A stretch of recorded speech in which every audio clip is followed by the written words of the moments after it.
आप लोग थोड़ा सा देख लेना।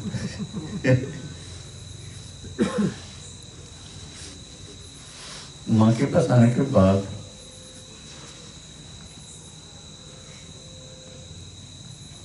मैं एक चीज मेरे को जो आश्चर्यचकित किया था कि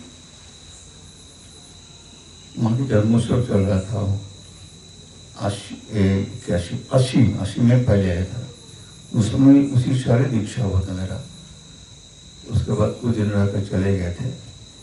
तो एक महापुरुष संत बहुत है, मंच में बैठे हुए हैं, माँ के पास में माँ बैठी है और सारे भक्त लोग खच भरा हुआ है हॉल। एक सन्यासी महाराज वो सीधा आई मेन रोड से हॉल में प्रवेश करके सीधा माँ के सामने जाके सब भक्त के सामने साष्टांग दंडवत प्रणाम किया। तो मेरे को आश्चर्य हुआ कि ऐसा तो और कोई महात्मा कभी नहीं किया। तो मुझे इसे लगा कि देखो माँ को ये लोग ही पहचान रहे हैं। ये महापुरुष जो है, बाद में देखा शमशीदानंद महाराज डेवलप सोसाइटी के। तब से माँ के स्वरूप के बारे में मेरे को सोचता था। एक तो भाई जी की ग्रंथ में तो माँ के कहानी सब जानते हैं हम लोग। माँ को जो पूछा गया था तुम कौन हो, आश्चर्यचकित होकर के किसी ने माँ को पूछा तुम कौन हो, तो माँ ने पूर्ण ब्रह्म नारायण ये शब्द बोला था अपने प्रयोग के बारे में। इसके बाद मैं कोई भागवत कथा सुनते थे, कोई भागवत सुना है तो भागवत प्रसंग में एक घटना मेरे को सुनने के बाद मैं इसी प्रसंग से मुझे लगा कि माँ की स्वरूप के बारे में एक क्लू मुझे मिला जो मैं आपको शेयर करता हूँ, आप देख लेना।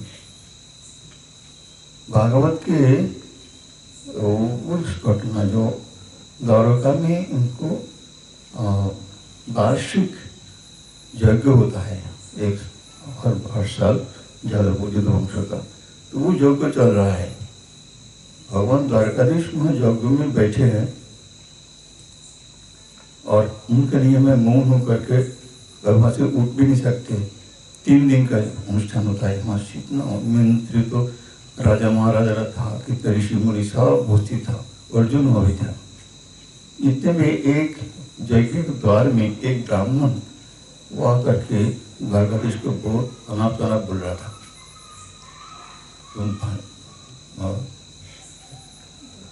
मतलब उस शब्द ऐसे था क्या तुम नाटक कर रहे हो, तुम्हारा पाप ही तुम्हारा पाप के कारण है मेरा इतना हो रहा, क्या हो रहा है। तो वो बोलते बाद में बोला उसको, वो ठीक से नहीं बोल रहा था ना, तो बहुत ही दया नहीं दे रहा था। फिर उन्होंने इशारा किया आया। इसके बाद अर्जुन के सामने जब इसे बात बोल रहा था, अर्जुन बहुत क्षिप्त हो गया, गुस्सा हो गया, उसको ले गया। और तो वो बोल रहा था कि मेरा हर बार एक संतान होते ही उसको मर जाता है, होते ही मृत्यु हो जाता है। ऐसे करके एक एक करके 8 संतान मेरा चला गया, अब 9वां होने वाला है। ये हम जानते हो वेदज्ञ ब्राह्मण थे, समस्त शास्त्र विचारक थे। वो बोलते हम जानते हैं ये मतलब राजा के पक्ष ही होता है और कोई कारण नहीं, इसीलिए तुम्हारे कारण से हुआ, हमारे संतान बचाना होगा तुमको। ये माने ठाकुर जी भगवान कृष्ण को। तो अर्जुन उसको लेकर चल तू, मैं तेरे बच्चे को बचाऊंगा। तो ले गया। तो फिर वो बोला था तुमने बचा पाओगे तो क्या करोगे। तो बोला कि हम अर्जुन ने प्रतिज्ञा कर लिया कि अग्नि में प्रवेश करेंगे, अग्नि में प्रवेश करेंगे। तो वो गया और वहां पर जब उसके घर के पास आए तो अर्जुन ने उसको देखा है, देखो ये मेरा घर है, अब तो समय भी हो रहा है इसका जन्म होने का। अर्जुन ने एक बाण मारा, उस बाण से एक कवच बन गया, तीर का कवच पूरा उसके जो घर है, उसकी चारों ओर से एक विशाल कवच तरी हुआ। बहुत आश्चर्य की बात, क्या अद्भुत बात है। बोले देखो ये कवच में माला है, इस कवच में भेद करने की शक्ति को जमरादा के भी नहीं है, तुम निश्चिंत रहो, कुछ नहीं होगा। इतने में ही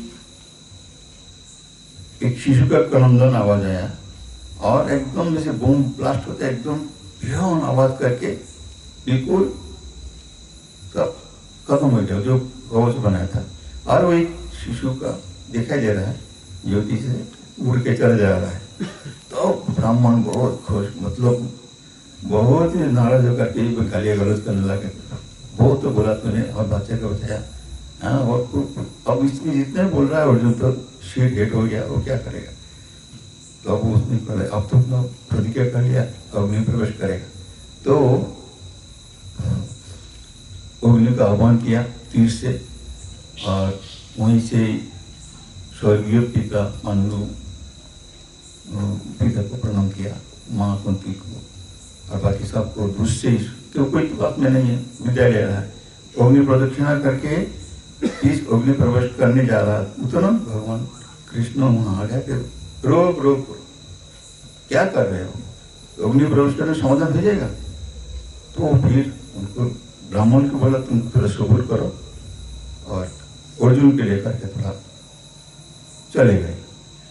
और एक जगह जाकर जहाँ पर मतलब जो रत्न आया था, रत्न वापस आया, और इसमें से एक एकांत जगह में आने के बाद एक दिव्य रथ आकाश मार्ग में आए, और भगवान अर्जुन को बोले तुम ये रथ में बैठो। तो उसी दिव्य रथ में भगवान अर्जुन को बोला तुम सारथी की जगह बैठो।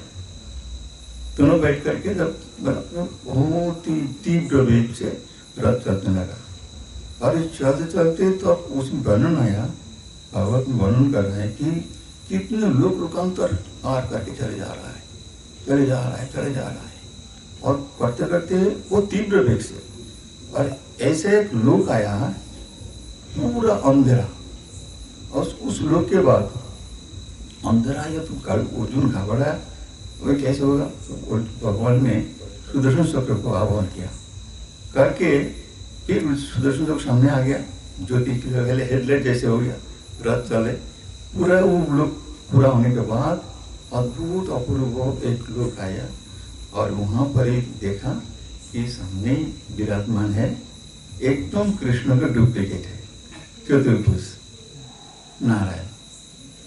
देखते ही इन लोग को पता, आओ आओ आओ, तुम लोग को देखने में बहुत इच्छा हुआ था, इसीलिए मैंने ये सब किया।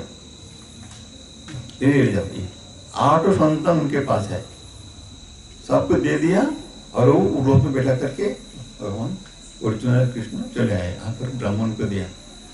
तो ये मेरा मन में आया, ये जो नारायण आदि नारायण पर, इसके पर कुछ नहीं, वही इस युग के प्रयोजन में प्रेम सहित, इतना प्रेम एक मतलब माँ का जो है, माँ के रूप में लेकर के आए हैं। ये माँ का स्वरूप है, मेरे को ऐसा प्रतीत होता है, मेरे विश्वास भी है। एक नंबर। दो नंबर बात है, मैं जो प्रत्यक्ष किया, माँ अंतर्यामी थे। कोई बार ऐसा हुआ, एक बार ऐसा हुआ कि माँ को दर्शन करने गया, घर माँ की कोठी में सब भीड़ है बहुत, भीतर माँ दीदी लोगों को घिरा हुआ है, और मैं बाहर खड़ा हूँ, अंदर जाकर के सबको डिस्टर्ब नहीं करना चाहता था। तो हमारे साथ बच्चे लोग भी था, डेविड के, यहीं खड़ा रहो, माँ तो बाहर आएंगे तो प्रणाम कर लेंगे। केवल मैं खड़ा हुआ, ग्रिल से दिखाई दे रहा कौन कौन है, माँ का जो कुठी है, अंदर दिखाई दे रहा माँ पालन कर बैठी है, चारों दीदी लोग घेरा हुआ है। और उसी समय केवल मैंने खड़ा हुआ देखा, कुछ माँ हाथ दो, मुट्ठी बात कर ऐसे करके, सामने जो है इनको हटा, माँ उठ गया, पलंग से उठ करके खड़ा हो गया, और सबको हटा करके माँ को अंदर के कमरा से बरामदे कमरे में घूम कर, जहाँ की स्टेशन होती है वहाँ से बरामदा से एकदम बाहर प्लेटफॉर्म में वहाँ पर पहुँच गया। और ठीक सामने में खड़ा था, प्रणाम करे जाओ, लेकिन मैं समझा नहीं था, मैं सोचा पीछे किसी को रहा है, पीछे देखा, फिर तो और माँ के दीदी प्रणाम करे जाओ, फिर तो भी समझा नहीं, तीसरा बार तो माँ बोला तो मेरा माँ मेरे को बोल रहा है, दूर मतलब प्रणाम किया, प्रणाम करके माँ का तो ठीक नहीं था, वही चाय करके माँ का आनंद करता था। तो मैं ज़्यादा भक्ति देखना देखा है करके मैं ताड़ते जल्दी प्रणाम कर उठा के उठ के आया, तो माँ खड़ा हो जाओ, रुका दिया। और फिर दीदी को पारुल को बुलाया, पारुल फल लेकर, तो दीदी ने फल लेकर आया, मेरे को 4-5 फल ऐसे बोले कपड़ा फैलाओ, कपड़ा लाया, फल दे, ये दे करके इसके बाद बच्चों को दे रहा था। और तब तक तो दादी ने आवाज दे करके पारुंदा को बोला कि तुम माँ का कुर्सी ले आओ। माँ बाहर आया तो कुर्सी में जाएंगे इस सोच करके पारुंदा कुर्सी लगा सब बॉगन में रख दिया, परंतु माँ ने कुर्सी को भी एक किनार करके मैं जैसे आया था इसे अंदर चलेगा। इसका मतलब क्या, मेरा अंदर बैठना तो था, माँ सुबह से माँ का दर्शन नहीं हुआ, तो अंदर से भाव थे माँ का पता चला। देखो ये और घटना और भी ये बहुत है, ऐसे मैं और किसी सुना है। तो माँ अंतर्जामी है, तो अंतर कौन हो सकता है, जो वहाँ बैठा है वही तो। ऐसे और बहुत सारे घटना सुना माँ अंतर्जामी है, तो इसे मिलता है। तो माँ वही स्वयं है, माँ जो बोला ब्रह्म नारायण एकदम वही बात है, वही और माँ के रूप में आए हैं। ये मेरा विशेष करके मेरा जो भाव है, मैं जो विश्वास है ये आपको शेयर किया है। और एक बात मेरा हमारे आश्रम के जो प्रवीण ब्रह्मचारी सुनील बताया था कि एक बार क्या हुआ, वो राशि आश्रम बोध कर रहे, वहाँ भंडारी का सेवा था उनका। तो एक समय माँ से कुछ प्राइवेट करना चाहता था, उन्होंने माँ को प्रार्थना की, तो माँ ने टाइम दिया।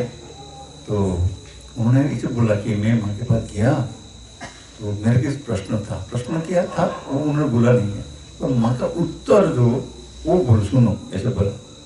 माँ का उत्तर दिया, उत्तर सुनकर मुझे लगा कि इन्होंने ये पूछा कि तुमको कोई पुकारता हूँ तुम सुनते हो क्या, इस प्रकार से बता प्रश्न था होगा। तो माँ ने बोला शब्द देखो, अनादिकाल से कोई भी सच्चे दिल से भगवान को पुकारा, वो पुकार यहाँ पहुंचा अपने छाती को दिखा करके। अनादिकाल से कोई भी सच्चे दिल से भगवान को पुकारा, वो पुकार यहाँ पहुंचा अपने छाती में दिखा करके। माँ अपने स्वरूप को माँ बताई दिया है, अद्भुत बात है ये। तो ये हमारा मेरा ख्याल हुआ कि ये शेयर करो आपको, इसलिए मैंने इतना ही बोला है। आप टाइम है और है और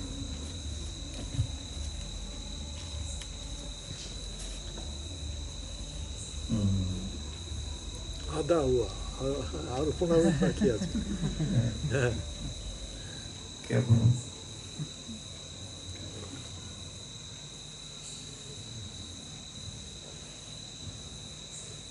我就弄了，这多少几类到广东的一些东西给这样有广东的。ना कुछ चले पता। आपका कुछ प्रश्न हो तो बोल सकते हो, पेश करके। आपने संयम में थे, आप माँ के साथ कभी है संयम में ना, संयम में मैं था नहीं। लास्ट संयम माँ कॉन्फ्रेंस में हुआ था, उस साल समय जब आया था। हाँ, हम तब अलमा रहते थे ना, तो हम दोनों एक साथ नहीं निकल सकते थे नहीं, तो समय आए तो हमको वहाँ रहना पड़ा। और उसके बाद जो है वो संयम में रहा, मतलब वहाँ जन्मोत्सव में रहा, अंतिम जन्मोत्सव 81 में, पर संयम में नहीं रहा था। पर उसके बाद से संयम में हर से समझ ले आते थे, कौन कराते थे। तो एक बात और याद आया, तो संयम ने बोला, इसलिए संयम में ये जो कीर्तन होता था, कीर्तन होता ही है, और बराबर सुबह का कीर्तन, इसके बाद जो ध्यान की पहले, ध्यान के बाद में कीर्तन, और उसके बाद शाम को ध्यान से पहले बाद में कीर्तन, ईद पार्टी सब। तो मेरा देखो कनखल में मैं घूम कर कनखल जब आया 87 में फर्स्ट टाइम, तो उस समय भी मेरे को वृंदावन में इससे पहले था, वृंदावन से कोई रकम नहीं, सेवा नहीं मिला था। तो स्वामी जी को पूछा मैं क्या करूं, बोले तुम कनकल आ जाओ। कनकल गया तो स्वामी जी पूछा मुझे क्या करना है, तुम कीर्तन करो। स्वामी जी मेरे को दिया समाधि मंदिर में कीर्तन, मतलब उषा कीर्तन हॉल में समाधि मंदिर में, वहाँ का समूह पूजा के पीछे वहाँ पर विश्वासनाम गीता चंडी पाठ और आरती कीर्तन पूरा करके फिर शाम को कीर्तन। दिन में जो समय होता था अपने पूजा आदि करते थे, और कुछ समय में सचिदानंद महाराज के पास बैठ करके भागवत के अध्ययन करते थे।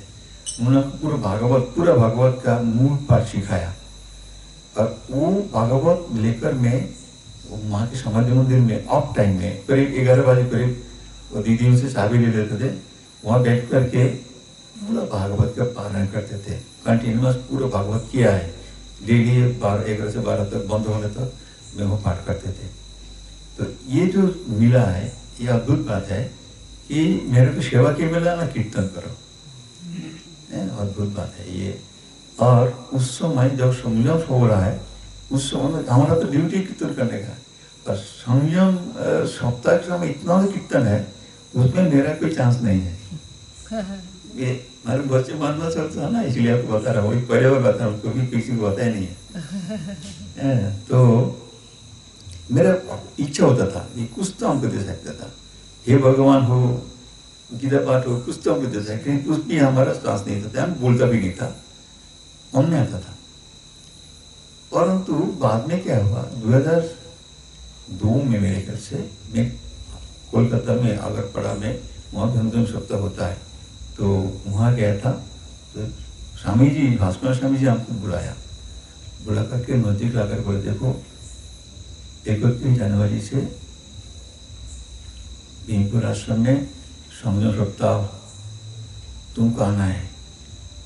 हमने आदेश किया, जब आया तो मेरे को ये ड्यूटी दे दिया, ये जो कीर्तन। तो देखो मैं उस समय कीर्तन करने के चाहते थे, वहाँ माने दिया नहीं था, मैं हुआ नहीं था, लेकिन वो माने इसको पूरा कर दिया।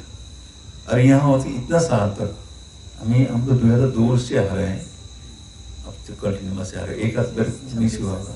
तो वो चीज़ को वहाँ मेरे को इस प्रकार से वो घटना है जो मन में आता है, माँ व्यवस्था कर देते हैं, तुरंत हो जाता है।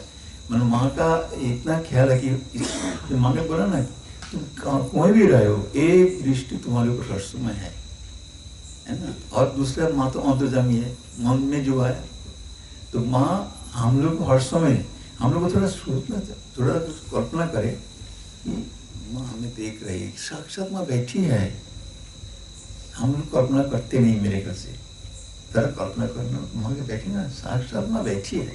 और ये थोड़ा सोचो, सोच करके तुम थोड़ा सोच रहो, देखो कितना अंदर तुम बदल लेगा बिल्कुल। साफ तो ये है, लेकिन मामला तुम देखना चाहिए चाहते तो हम क्या करेंगे, बात है। हम लोग देखना नहीं चाहते, हमें देखना चाहना चाहिए। हर समय तुम्हारा कोशिश हमें करना चाहिए कि माँ हमको हर समय दृष्टि में रखा है। ये बात याद रहे, खाली रिमेम्बर, मेमोरी में रखने से ही बहुत बड़ा साधना हो जाएगा। अगर हम ये कोशिश करें तो ये बहुत बड़ा काम होगा, ये बात सही है। और माँ हर समय है, हम जहाँ उसको माँ को ध्यान है ही नहीं, कोई बात नहीं, लेकिन माँ हर समय हमको पूर्ण रूप से हर समय हम सबके ऊपर। ये स्वामी जी एक बात बोला ना, स्वामी जी का जो इतने दिन तो चलता रहा कि माँ आई, माँ का बात ये कहना था कि जिसका धर्म जीवन में कोई प्रयोजन नहीं, कोई सहारा नहीं है, उपाय नहीं है, उसको ईश्वर का बहुत प्रयोजन है। माँ उनको बहुत चाहते थे। तो माँ का प्रयोजन क्या है, इस बारे में मेरा एक बात आया मन में, मेरे को याद आया कि ये गाय जो गोमाता का जो बछड़ा होता है, तो होने के बाद वो गोमाता का बच्चों के ऊपर कितने गंदे रहता है, परंतु वो बात तक कोई नहीं है, तुरंत वो पलट करके अपने जीवन से सारे गंदगी सफाई करके अपनी अंदर ही लेते। क्या अद्भुत बात है बताओ। और ये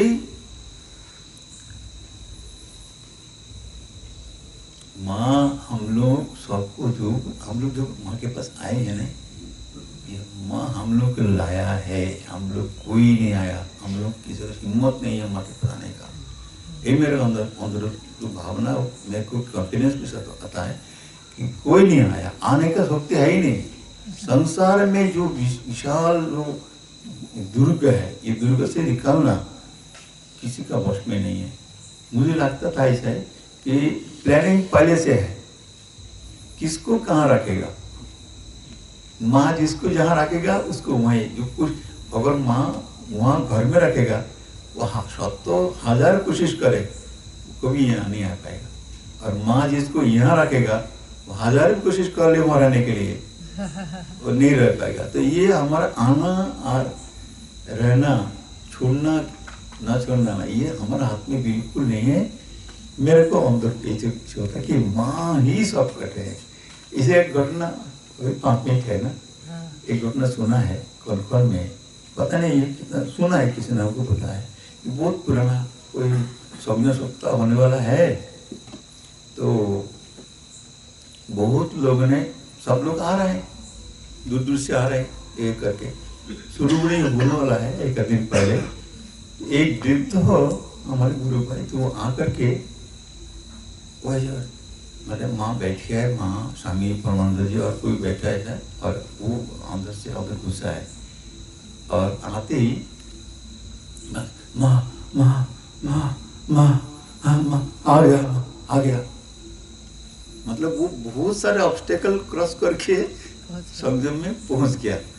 माँ ने डांट दिया, आया नहीं, लाया गया। ये हम सुना है भाई, अगर सत्य है, मुझे लगता है सत्य ही होगा। ये हम कोई नहीं आया, माँ लाते हैं, माँ लाया और सब माँ ही कर रहे। हम खाली ख्याल रखना है, पर्सनल माँ का दृष्टि हमारे ऊपर है। एक बात ये मेमोरी में रखने से ही सब काम हो जाएगा। जय माँ।